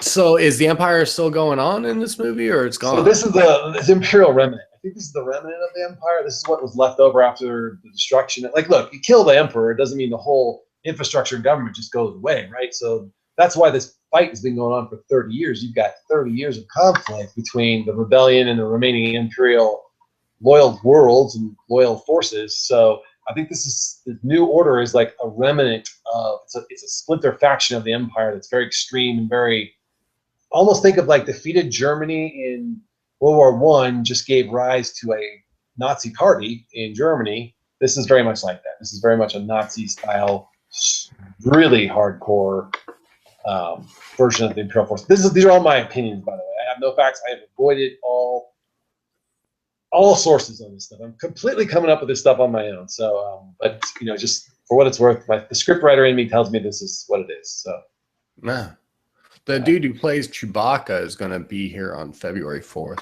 Oh, nice. I have met him. He's a really cool dude. Yeah, Very cool. I'm going to. I decided, I'm gonna go get the little autograph and picture thing because I don't think he's gonna be around too much longer. No, he's got that Yes. giganticism, Yeah. partially. And last time I saw him, he was walking with canes and he was riding around on a little scooter and stuff. So I think you're probably wise there. Yeah. He was at. I took Jake to celebration, not the last celebration, but the celebration before in Orlando. Was it Orlando? Yeah, I think it was Orlando. And we had a great time. But we met him. We met the guy who played Jango Fett, Tamura Morrison. He's an Aussie or a New Zealander, I think. New Zealander. And both those guys could not be nicer guys. I mean, totally like these are huge like Star Wars stars. I mean, everybody who knows Star Wars knows these guys, and they were so accommodating, so generous with their time. I mean, they took time to pose with pictures with Jake, and it was just like really cool to like see these guys be so just down to earth, like true, like really in touch with their fans and really appreciative of their fans. Nothing can be said bad about those guys. Peter Mayhew's a great guy, and you'll really like meeting him. He's a nice guy. So Cool. yeah. Do we got any questions? I'm gonna go back and double check right now. Comments worth retorting to? Retorting to somebody poking me. All right. Knights of Ren to get away from the Sith storyline should be interesting. I don't think you're going to get away from the Sith storyline there, Jim. I think what you're going to see is there is a Sith remnant because if you remember, there is a voiceover in the first trailer by an unseen character that we still have not seen. Luke. No. The totally different actor voiced this over, and he says there's been an awakening between the dark and the light, and that I think that there is another storyline in the expanded universe where there is a complete world of Sith, old school Sith, like 3,000 years before Star Wars Sith, that got splintered off and stranded and developed their entire society on this world. And only around the time of Empire Strikes Back did they gain the ability to return back to the known universe, if you will. So I think there's still the Order of the Sith is still out there. They've been around a long time, thousands of years. So I think they'll still be there. And Sith was originally good guys, right? No. The Sith were originally a species. They were a very specific species of creatures with red skin. Their skin almost looks kind of like it's melting off them a little bit. And they just happen to be very Force adept, and they kind of had this very warrioristic, brutal kind of society that they developed, and they thought lesser species should serve them, and all kinds of crazy stuff. I mean, there's tons of stuff you can read about this, but yeah, it's really cool. Yeah. Let's see. Jim wants to know if a double-bladed lightsaber has more stopping power than a Jedi Knight single lightsaber. No, it does not. They work the same. Just the different fighting forms. They're equally powerful. I still like the Jedi lightsaber axe. And that was very clever. Because there was a fucking Viking Jedi somewhere. That'd be so badass. I could totally see it too. You know that there has to be. I mean, why not? We've had staffs. We've had whips. There's actually a lightsaber whip in one of the stories. There's the double-bladed lightsaber. Yeah, exactly. They need to get like a barbarian of some kind into Star Wars. I think that's not too impossible. I'll tell you what else is going to happen. I'm gonna, and I know this only because I saw one article, and I was really disappointed I even saw the headline. But Hayden Christensen's in talks to be in Episode 8, which means that Kylo Ren does clone Darth Vader, i.e., Anakin Skywalker, and brings him back. So you will see the return of Darth Vader at some point. Well, I think you have to. I mean, Darth Vader is kind of... Yeah. But I mean, you have the only downside to that I see is like, if you really want to look at Star Wars 1 through 6, what that story really is, in a very Shakespearean way, is the rise, fall, and redemption of Anakin Skywalker. In other words, you have this potential, this highly powerful individual who can do something great to change his galaxy. He falls to temptation, and he falls, and it destroys him as a person, and then his son redeems him before his death. Like that's really what it is. But to bring back some kind of clone of Darth Vader, I think somehow kind of, it depends on how they do it, but I think it kind of cheapens it a little bit. I don't know. We'll see. So. So what's Luke's role going to be in all this? I think Luke has been, unfortunately from some of the other stuff I read early on, and that's when I stopped. The idea is that Luke, being the last surviving Jedi, is bombarded by these visions in the Force and just kind of comes on him full on. And it kind of drives him into isolation because he's like, it's just too much. You know, I can't be this one all redeeming person in the whole galaxy, and yada, yada, yada. And he goes into hiding. I think, very Obi-Wan Kenobi-ish, but that's not why Obi-Wan and Yoda went into hiding, so it doesn't really make sense. I think if you take my theory, he was always overwatching the female protagonist and protecting her, much like Ben protected him. So I think that he went into hiding, quote unquote, to protect his niece. Who's their mom? Leia's her mom. Leia, and Han is their dad. Yeah. And I think Han also has been kind of overwatching her as well. Okay, then what's the deal with the black kid? Like, he seems to be the main dude in this. Yeah, he's a Force-sensitive Imperial who has always been raised to fight as a stormtrooper in the Empire, and he's bombarded with the Force, like, kind of pulling on him as well, and he doesn't know how to react to it, and then he comes into the tutelage, I think, of Luke Skywalker and learns that he has the ability to be a force for good and could change things if he wanted to. That's just my theory again, but it just seems to be that's the way it's playing out. So I'm still don't. Okay, and who? Never mind. You answered the question. I'm like going back through everything. That's okay. I'll answer again. That's fine. No, I don't know. I got excited about it. I'm not a Star Wars. I was like, fucking just come out so these people will shut the fuck up and I can have Facebook back again. But then I found tickets opening night at Cinebistro, and you got reserved seating and all that stuff. But Jenny didn't want to go because she has to be up early for work. What? So she doesn't want to go to the 10:30 show. Shit, I'd almost fly down there and go in. It's pretty cool, those Cinebistro things. No, cool. I went to Alamo Draft House when I was in Texas. Same thing. You go and sit down at the table. Yeah. They bring you a menu. You order your stuff. You order your cocktails. They bring it all in the dark, and you just pay your bill at the end, and you watch the movie. It's awesome. So. Yeah, it is. It's a good deal, and the tickets weren't that much more. It's like $10 versus $9.50 or something, and you have a reserved seat. That's what I liked about it too. But anyway, fuck it. What else? Do we got anybody else saying anything? Jim, was it Jim? I think it was Jim. I'm sorry if I'm applying to the wrong person. He's back on the 9mm thing. A lot is involved as to why they switched the FBI back to the 9mm.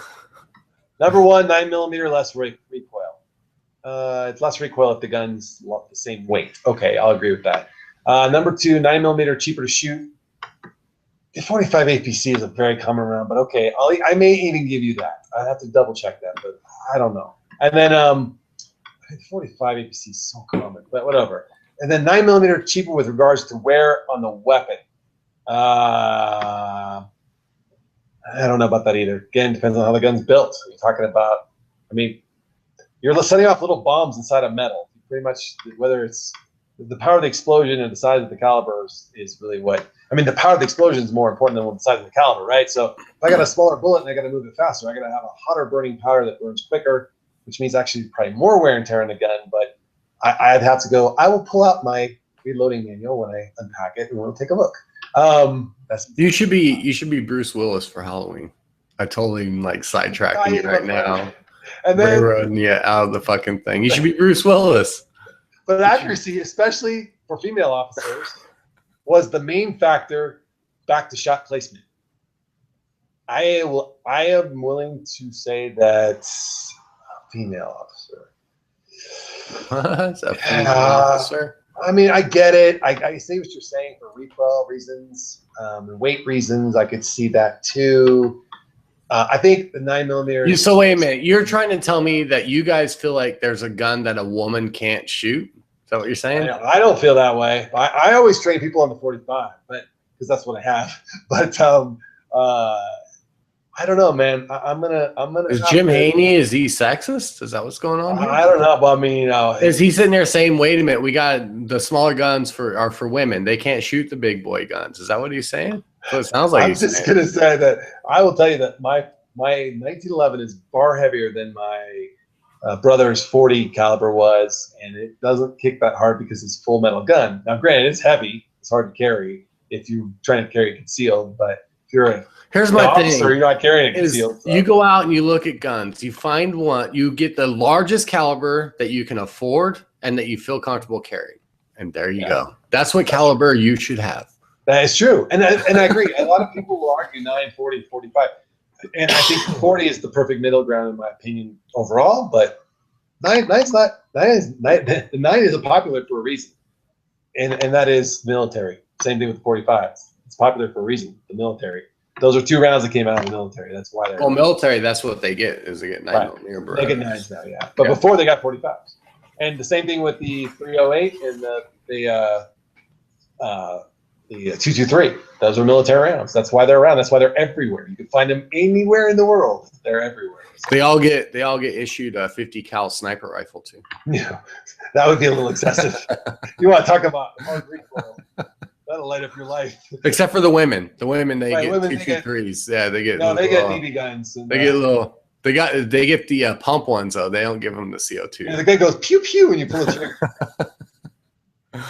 Well, that's according to Jim Haney and his sexist gun policy. Yeah. Well, you know those Asians, the way they subjugate women. Well, you know, and look, there's a group of folks who had very light calibers because they couldn't barely hang on to them. So I understand why you would like a lighter caliber. Or you also look at like Tanya, she couldn't shoot my gun. Remember, she couldn't pull the trigger on it. Now that is a valid conversation. So let's talk about that a little bit. So the wheel gun, the revolver, I think is by far the safest carry gun you can have. And you're going to go, Phil, that makes no sense. But here's why. You don't have to understand the cocking of it. You don't understand it.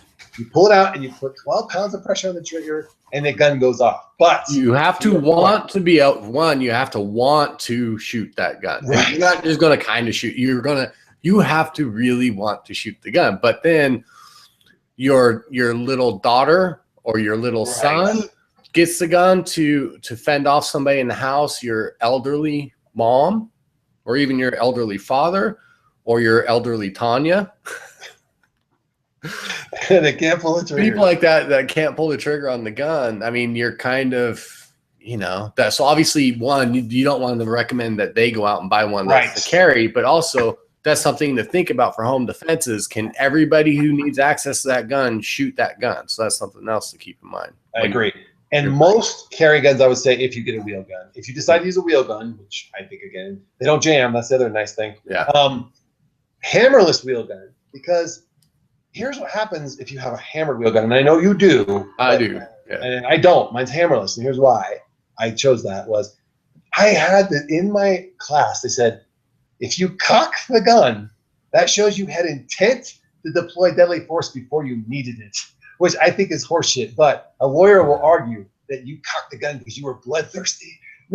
And to where but gun, whenever you freaking rack a shotgun. Right. That also same thing. He said the same thing about that too. Because that's what it is. You know what I'm saying? If somebody's coming towards you, you have a shotgun. If the shotgun doesn't fit, when you hear that, it's a very instant reaction. They're gonna stop for a second. You know what I mean? Like, I don't know. I think cocking it is one more, but I agree with you. The thing is, if you just tap it, it goes off. So it's a very that's the other side of it though. So then you cock it and you're like, oh my God, somebody's in the house, and you're walking around and you start shaking and you start getting nervous and your adrenaline's up. And then somebody walks out of the hall suddenly and you just flinch, the gun's going to go off. And if that was your kid, then that kid's probably dead. So that's the other side of that coin too. But I agree with you on the shotgun. I think by far for home defense is the most perfect weapon because I had a friend, I may have told this already. Yeah. He had a Mossberg shotgun. And he said, hey, come on over. And when you come over, just come on in. Just come into my room and we'll be out front or whatever. I said, okay, cool. So I got there and I knocked on the door anyway because I know he has a gun in the house. I'm always respectful of that. I opened the door. Hey, Dave, it's Phil. Nothing. Okay, close the door behind me and start walking in. I got halfway down the hall and I hear this. And I froze. I mean, it was not me like saying, "Oh, that's a shotgun. I better hold still." No, it was an immediate reaction from watching every movie I have ever seen. Do not even breathe. Like, just hold still. And I'm like, "Dave, it's me." And he starts laughing in the other room. He was cleaning it, but he did that on purpose to scare me. And you know, it was pointing in the safe direction the whole bit. He wasn't pointing in my direction at all. But it is. You hear that sound, you know what that means. And if you continue to come in, you are obviously intent on doing harm, because nobody should ever stick around after they hear that noise. Scary stuff. It's a bad sound. Yes, that's not a happy sound. So I'm drinking these port wines now. Yeah, talk to me about that. It's port. I mean, they have it's kind of like champagne can only come from Champagne in France or whatever to be true champagne, but they make sparkling white wine. Same fucking thing. Right. So there's port, and it's made out of Portugal, but they also have like a California port. So the port that I go after is the Portugal port. And then they infuse something that's similar to brandy. It's not brandy, but they infuse brandy into the red wine. It tastes just amazing. Ooh, that sounds yummy. So I'm trying a bunch of different ones to find which one is my port. So this is kind of like Scotch. You got to find your particular palate. Yes. Yeah. So I'm trying like a really old one, and that's kind of expensive, and then a cheaper one that's, I guess, newer. It's not aged. Younger. It's younger. It's younger. Younger model. You got a younger model.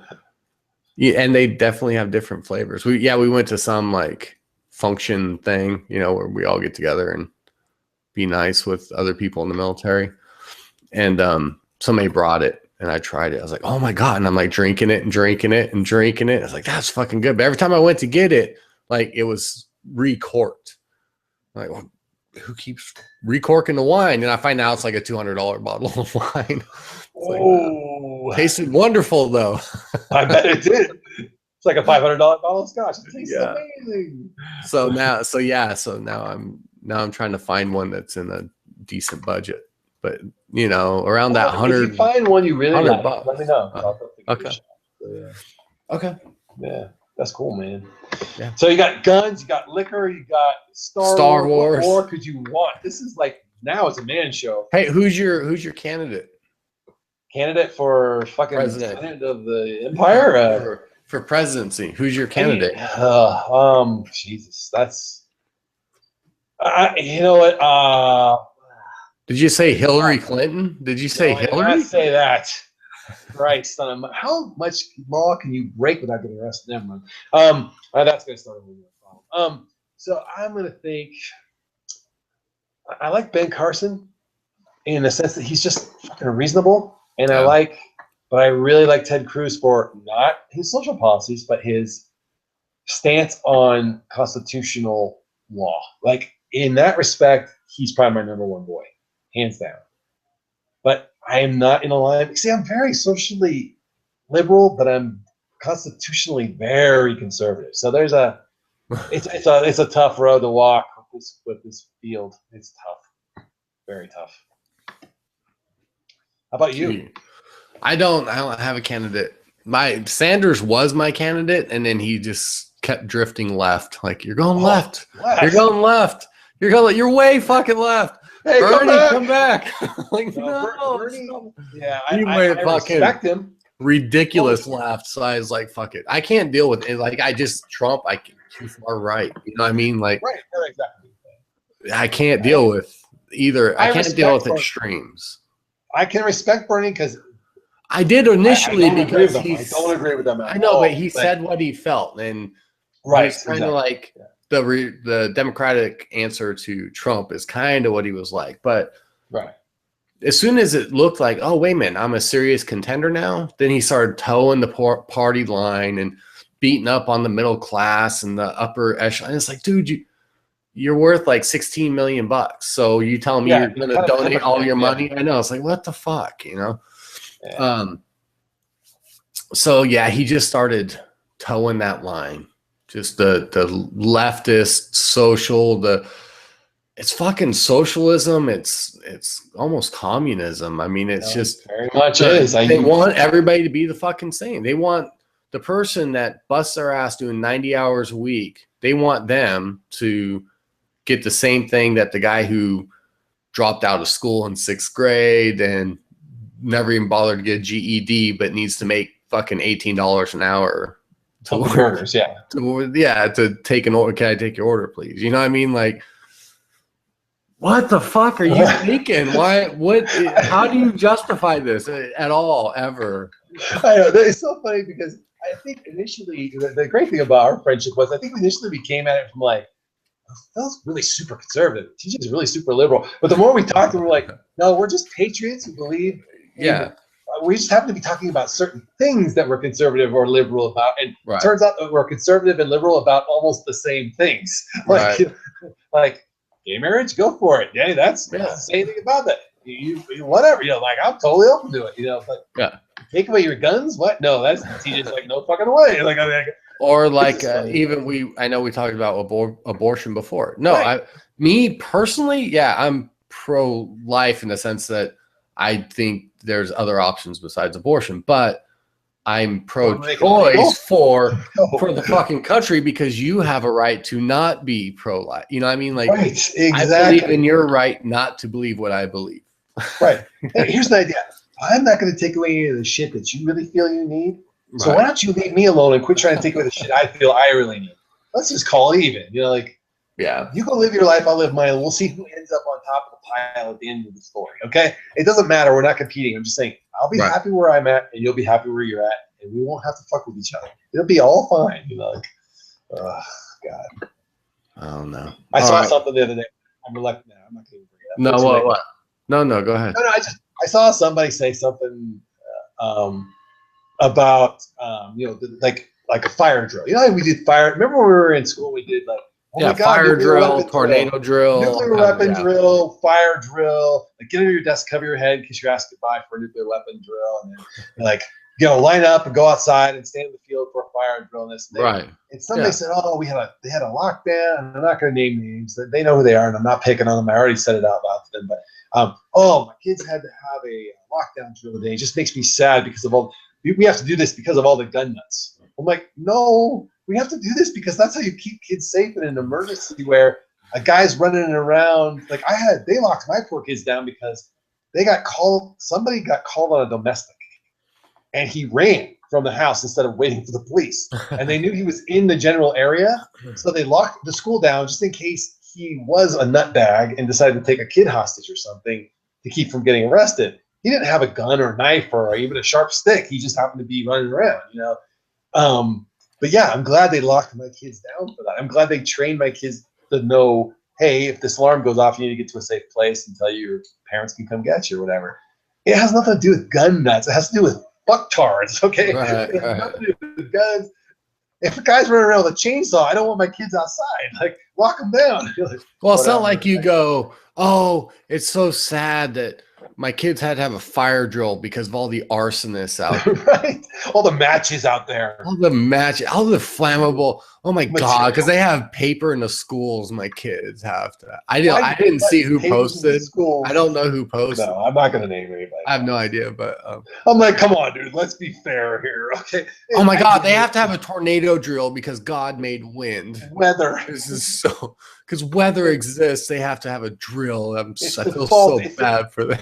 It's the Republicans' fault because of global warming. We have more tornadoes. Now we have to have a tornado drill. Come on. It's the immigrants. If there was no immigrants, there would be no El Nino. And no El Nino, there's no tornadoes. So it's the illegal immigrants that cause. I just think the correlations of the jump from A to Z, skips B, C, D, E, F, G. You're like, all right, whatever. Come on, man. And I'm not picking on them. I'm just like, oh, God, come on. Let's choose some common sense. All right. I don't know. And then people take in the side. So one other thing that was in the news since it's relevant right now is that cop that grabbed that kid, that girl, and threw her out of her desk. So I'm going to take, I don't know what side you're on it, but when you watch all the videos that are out there and what actually happened, that girl she kind of pushed herself out of the desk a little bit. Not saying he didn't help her, but she was trying to strike him. The teacher had already had an altercation with this student. The cop comes in and this kid's just not listening to him. So, and people go, well, what if it was your kid? If it was my kid, if that cop didn't snatch that motherfucker out of that table, I would be there snatching that motherfucker out of that table like that. Hell yes. If the way it looks like it actually went, and the kids protested at the school to bring that guy back. They did that. I don't know if you saw. Yeah, they all wore shirts and they walked out of class and held a little thing in the middle in the atrium at the school so that they want that cop back. To why? Because they want him to keep his because he lost his job. Thing. Yeah, he got fired. So yeah, they were supporting him. So I don't see. Look, I mean, it's just one of those things that it's a cop. You know what I mean? Right. Like. You could be kind of pissy to some random adult. You could be even a little pissy to your fucking teacher. But a cop, a police officer, an officer of the law tells you something, you fucking listen to him. There's a rule. There's a number one rule. And I believe me, as a free person in a free country, I definitely think we have made a mistake with militarizing our police force a little too much and getting them away from the protect and serve mentality. I'm not saying all cops are bad. I think it just is allowed for some. No, they're all bad. All of them. Every one of them. My point being is this: it's like you don't argue with a cop, you argue with a judge. That's right. That has always been rule number one. You will never win an argument with a police officer. I don't care if they're a good cop or a bad cop. Right. You don't argue there. That's not the place to argue. That's not where the trial takes place. Yeah. No, that isn't the place to shut the fuck up and protect yourself from saying something stupid that's going to hurt you. And complain. I think when I saw the drop, I thought that drop was a little hard. But at the same time, I'm like, you know what? He should have pulled his fucking taser out and lit her up. She would have not resisted then. It would have been the same. It would have been the same response. The outrage would have been the same. And I thought my point was, thing, but yeah, no. Yeah, my point was, well, if I'm okay with him tasing her, I guess I'm okay with him throwing her on the ground after because tasing will make you shit yourself. So I'm thinking that was probably the lesser of two evils, actually.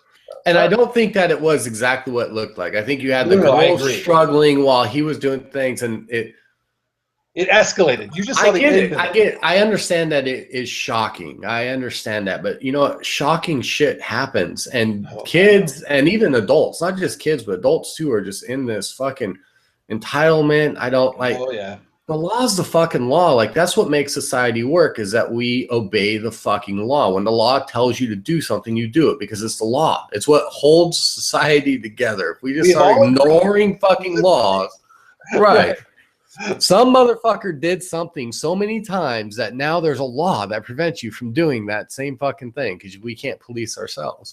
Exactly. There's somebody so stupid out there that you have to tell them, okay, we're making this rule for everybody because you're so fucking stupid. Mm-hmm. Every law that's on the books is because some motherfucker didn't know better. Yeah. Now you and I all know kept better. Doing it. Yeah. There are dumb people in the world that still don't know better.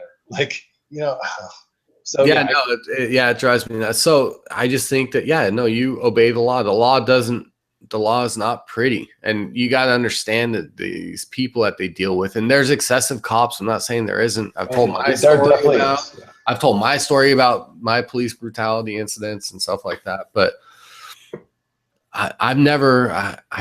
If you just fucking listen to a cop, it doesn't matter if you agree with them or not. You go to a judge afterwards. You contact your lawyer. You have a civil issue. You file a complaint against the officer. You do whatever after the fact. But at the time, you just listen and okay. Now, if he's telling you jump into the fiery fucking pit of lava, no, you say, no, I'm not going to do that. But as long as he's asking you to do something within reason, just say fucking okay and do it. Yeah. Or if you don't know what to say, because you're not an expert in the law, shut the fuck up and say, I would like to have a lawyer. Yeah. I am not an expert in the law. I would like my attorney present. Yeah. If you feel you need to take me into custody and detain me until then, feel free. And then just shut up. Don't say another fucking word. Yep. I don't consent to a search. I want to talk to a lawyer. Those are the two things you say, just to protect yourself. And all you're doing there, you're not trying to be a dick. You're not trying to resist. You're saying, I am protecting my Fourth Amendment right, and I'm protecting my First Amendment right. And that's it. I'll let a lawyer and a judge figure out the rest. That's all I'm saying. But if he tells you get out of the car, you get out of the car. he says, put your hands behind your back, you put your hands behind the back. Right. You don't have to fucking agree with it, but you do have to listen to it, and you do have to fucking obey what the police officer is telling you. And if you don't, then they shoot you, and that's what they do. And it sucks, but they're not just driving around fucking having drive-by shootings on just random fucking people. Right. You have to have a run-in with the law, and then you have to not listen to them. Yes, they're excessive. They're excessive. Some of them are excessive. Some of them are asshole, dickheads. The stuff that they do is shocking, but that they have to deal with people in a certain way. And they're used to dealing with the shittiest people in society. Yeah, so all the time. They don't know you're not one of those people. They're just going to assume you are one of those people. So just being like, there was just a post. It was happened to be an African-American gentleman posted it. He said, I got pulled over the other night for a busted taillight. Or no, busted headlight. Wait, what part of Africa is he from? I don't know. But he did not disclose that. But he was an American, obviously, but he happened to be black. So he was pointing out that he was a black American. And I'm trying to. I don't know that because there's people. There are white Africans. Yeah.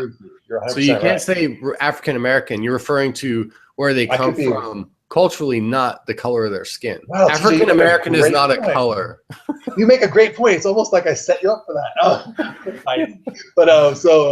No, he happened to be a black American, and he said, I got pulled over for busted headlight. They came up to the window. They said, do you have any weapons on you? He said, yes, I have a concealed carry weapon. It's in my lower right, belt. He said, okay, well, we need you to get out of the car slowly. So I got out of the car slowly. He had a little trouble getting my firearm out of my holster, so he asked me to remove it with 2 fingers. I did. They held on to it while they checked my tags and all that stuff, came back, gave it back to me, and said, I see you're in the National Guard, and that I appreciate your service, and please get that headlight fixed. Here's a warning. Yeah, and let him go. I think I saw that. I think nobody shot him. Nobody beat him. Yeah. No, he just complied. Yeah, if you comply what they say, like you don't have to agree with it, and you can definitely bring up issues with it later. But at the time it's happening is not the time to deal with it. You will never win that fight ever. No. That's what judges and lawyers are for. Yes. I don't consent to a search. Shut the fuck up. If you feel like they're being aggressive, that's the 2 things you say, and you stop. How can I comply further? And you can ask for a supervisor. Yeah. Believe me, anytime I get pulled over, a supervisor usually ends up on the scene. So no, certainly not. There seems to always be a second car immediately there after I get pulled over. But they you can say, hey, can I request that your supervisor come out? If you feel like you don't feel safe, like I was getting pulled over, I wasn't speeding. I know my light, like everything was on the up and up, but somebody turned on their lights behind me. And so I called 911 and said, hey, I'm being pulled over by one of your officers. I just want to make sure they're legit. Because at that time, this was in the 90s, late 90s, whenever they were having problems with people impersonating people, killing them, and women, they were like kidnapping them and stuff. But like I was obviously not breaking a law. I thought I was on the up and up. And so I called 911 and they contacted and they said, yeah, that's one of our cops. Yeah, he's a real deal. Pulled over and my headlight was actually out. That's what it was. My headlight had burned out. I didn't know it. Yeah. As far as I knew, all my lights are good. So it's like, this is weird. Like, I don't feel comfortable with this. Then you call 911. If a cop's being overly aggressive with you, just go, hey, can I request a supervisor? Because the whole thing's recorded. Whether it's nicely and politely, like, you don't say, give me your fucking supervisor. You say, you're being a dick. Let me see your fucking supervisor because I'm going to get you fired. You're going to be flipping burgers and directing traffic. Blah. Can I please have your supervisor? Yeah. Be very polite. It doesn't matter. Believe me, I've had dicks and I've had super nice ones, and it all ends the same. I either get a ticket or I don't, and I go to court every time. Like, every time I do get a ticket, I go to court. I will. I don't ever just pay it. I go to court every time. I will argue with the cop to a certain extent, and if I feel like he's especially when they're pointing guns at me. But I'm not the best with cops. I don't have the best track record, but I understand when that cop was pointing the gun at me, telling me to stay still, and I'm pointing my finger at her and walking at her and screaming. I have to accept the fact that I might get shot. Like, she might shoot me. and she's justified in doing so. So if you do that, you have to know that that's probably that's right. You can run from the cops, but if they catch you, you have to accept the beating you're about to get. They're gonna hurt you on accident. Yeah. If you resist arrest, they're probably gonna take their knee and put all their weight on the back of your neck with it. Like, just assume that's gonna happen if you resist the police. So if you don't want that to happen, don't resist it. I don't care how righteous you feel you are. You know. Yes. I don't care how much you think the rules don't apply to you, even though you want them applied to everybody else. They do apply to you. Sorry. Well, thanks. People are like, cops fucking suck. I hate cops. They're horrible. And then they're like, where's a cop when you need one? Well, which is it, motherfucker? Right. You hate cops until you need a cop, and then you're dialing 911 like the rest of us. You don't want me to have access to protect my own life with a firearm because you say the police can come save me. But then in the next breath, you're saying they're a bunch of assholes. Like, I don't get it. Which one is trusted? They're horrible creatures. People are stupid. That's all there is to it. Wow, we're way off the weight loss. There's no weight loss. Eat well and work out. You guys can do weight loss on your maintenance show. When are you guys doing that again? Did you do one? We were supposed to do it last night, but we couldn't. Didn't work out with Kirk. So I don't think there's going to be an October 50 Shades. There's going to be early November 50 Shades, though. So I think we'll get back on the every other week schedule for 50 Shades in November. Oh, also, sorry to everybody about I had kind of teased that we were going to do a live broadcast with everybody that was here, but the partying was instantaneous. Like, by the time everybody was here, and then people were so fucked up that they should not be live on the internet. Right. So it went, first of all, DJ picked us all up at the airport. They were like, hey, Mel, Tanya, John. There were 2 cars, but there was not a lot of room. Like, we had bags on our laps as we're driving back to the base. And John freaked out. John freaked out. Let me out. Let me out. Let me out. He had like a panic attack. He's claustrophobic. And I just thought that was odd for a minor. Not a child, but a minor, a person who mines coal. Who was working a mine. Or from the earth, that a minor would be claustrophobic. That's shocking. So anyway, it was like, when we got to your place, we took the stuff in, we said hello to everybody. And it went from 0 to 100% drinking instantaneously. Like, I was like, holy shit, man, I gotta slow my roll. Like, I mean, what am I doing? So it was a great time though. But no way it was. There are pictures I have that I edited out of the public viewing folder just because, out of context, this looks really bad. Like, I'm like, like, oh man, that looks bad. You gotta take that out of there. That's not what was going on, but it looks like that. So, anyway, I had a great time. Thank you again. I had fun. Thanks for coming out. But all right. Well, speaking of thanks for everybody who came out and played with us tonight. And we went way off topic. All 6 of you, I'm sure, enjoyed it. So and thanks for using the stupid little question Q&A thing, and we'll figure out what the hell's going on with the regular comment thing, and we'll get back to that. But until next month, remember,